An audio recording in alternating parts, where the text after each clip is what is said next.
The morning sun had barely climbed over the rooftops when the sound of hurried footsteps echoed down a cracked sidewalk. A tiny girl, no higher than a mailbox, clutched the straps of her faded purple backpack as she walked fast, almost running. Her breath trembled. Her eyes kept darting behind her. Every corner, every alley, every stretch of empty road made her shoulders tense, as though danger could appear from anywhere. And then, right as she reached the old iron gate that led toward the school, she stopped. Her small chest rose and fell. Her entire world felt too big for her tiny hands. Because today, like too many days before it, she was afraid to walk the rest of the way alone, and this was the day her life would change forever. If you believe in kindness, in second chances, and in ordinary people doing extraordinary good, please like, comment, share, and subscribe to the channel Kindness Tales right now. Your support helps us spread more stories that restore faith in humanity. Her name was Araya Carter, a 7-year-old girl from East Maple Ridge, a worn-out neighborhood where the buildings leaned slightly like tired old men and the paint peeled from the railings like forgotten memories. She lived with her grandmother, Evelyn Carter, a retired nurse who carried wisdom in her wrinkles and sorrow in her silence. Araya's parents had passed away in a tragic car accident when she was only 4. Since then, Evelyn had done everything she could, but age and a failing hip meant she couldn't always accompany the little girl on the morning walk to school, and recently, the walk had become frightening. A group of older boys, 3 neighborhood teens who treated the street as their playground, had decided Araya was an easy target. They teased her, pulled at her backpack, called her names, sometimes blocking her path until she cried. The school had been informed, but the harassment happened outside campus grounds, where no teacher stood watch. With every passing day, the fear inside her only grew heavier, but this particular morning, as Araya stood frozen near that rust-colored gate, gripping the metal bars with nervous fingers, she heard something unexpected. A deep rumbling. The low thunder of engines. A cluster of motorcycles rolled down the street, chrome glinting in the daylight. The riders, broad-shouldered, leather-jacketed, tattooed, looked like a team of rugged giants descending on the neighborhood. People usually stared, unsure whether to wave or run. Araya didn't plan to look at them at all.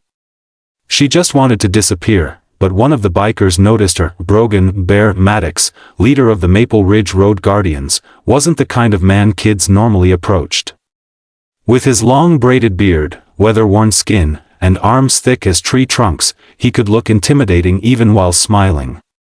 Yet Bear had a soft heart hidden beneath the heavy leather jacket stitched with the emblem of a golden shield and spreading wings. He revved down his bike and tilted his helmet back, exposing warm brown eyes that had seen too much of the world's cruelty, and had vowed to fight against it. He noticed the trembling. The forced stillness. The silent fear. He nudged his companion, Raina Cruz, a tough, calm woman with a scar across her eyebrow and a gentle voice she rarely showed strangers. She followed his gaze and sighed softly. Children shouldn't carry that expression, she thought. Morning, little warrior, Bear said gently. Araya jumped slightly, blinking up at the towering man. Hi. You waiting for someone? Raina asked, swinging one leg off her bike and stepping closer. Unlike the others, her demeanor was softer, easier to trust. You look like you're not sure you want to keep going. Araya stayed silent for a moment. Her tiny fingers twisted the fabric of her backpack until her knuckles went white. I'm scared, she whispered. Raina crouched so she was eye level with her. Of what? Araya's gaze flickered toward the end of the street, where the older boys often appeared. Her lips trembled. They keep bothering me. I just want to go to school. I'm not doing anything wrong. Raina's chest tightened. She glanced at Bear. His jaw clenched, not with anger toward the child, but toward the injustice of it all. Want us to walk you there? Bear asked. The question hung in the air like a lifeline. Araya looked between them, these intimidating strangers with roaring engines and fierce leather, and yet something about them felt safe. Not because they were big. Not because they looked tough. But because, for the first time, someone seemed to truly care. Why yes, she whispered. Bear grinned beneath his beard. Well then, little warrior, today you walk with us. He lifted a hand and gestured to the rest of the group, around 9 riders in total. They didn't laugh, didn't hesitate, didn't question. They powered off their engines, climbed off their bikes, and formed a protective circle around the small girl. Araya looked like a tiny sunflower in the middle of a field of steel. The walk to school wasn't very long, but that day, it felt monumental. Neighbors peeked from balconies. Dogs stopped barking. A few car drivers rolled down windows in awe. The group of rowdy teens, the ones who had tormented her, froze when they saw who was escorting her. Suddenly, they didn't look so bold. One of them stepped back. Another swallowed hard. Bear didn't glare at them. He didn't threaten. He simply placed his large hand gently on Araya's back and kept walking. And somehow, that quiet display of strength was more intimidating than any confrontation could have been. When they reached the school gates, Araya turned to them with wide eyes. "Thank you," she said in a trembling voice. Reina smiled. "You don't owe us a thank you. Everyone deserves to feel safe." Bear crouched slightly and tapped her nose playfully. "We'll be around." But what happened next, no one expected. The next morning, Araya approached the same gate, heart pounding, expecting to walk alone again, but they were already there, all of them, waiting, their bikes shining under the daylight like loyal knights' armor. Bear waved. "Morning, little warrior." Araya gasped. "You came back?" Reina winked.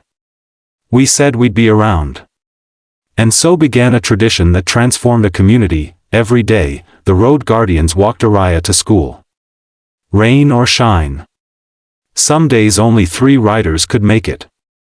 Other days, 15 showed up. They taught her not to fear shadows.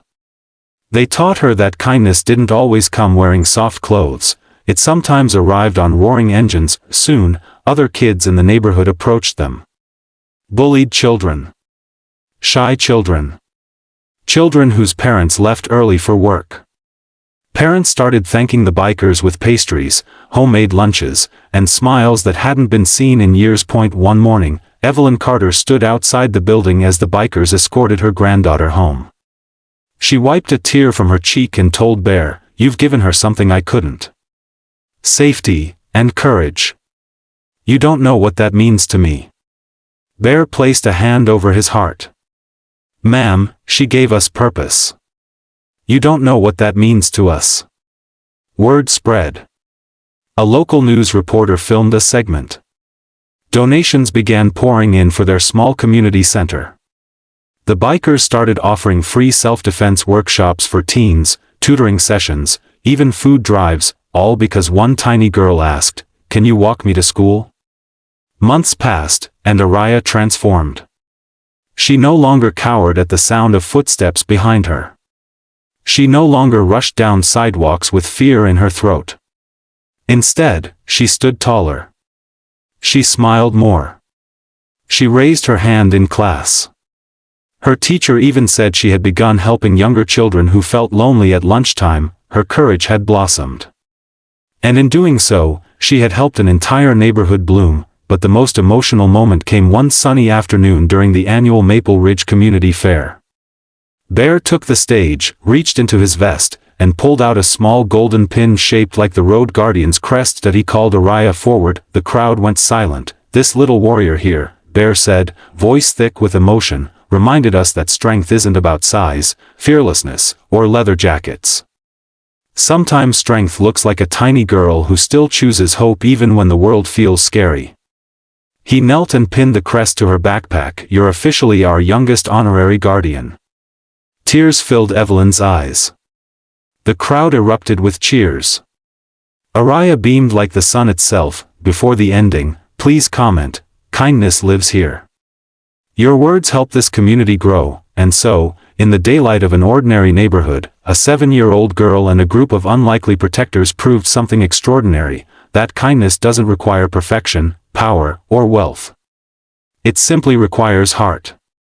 And when one brave child reached out for help, the world reached back, louder, stronger, and more lovingly than anyone could have imagined.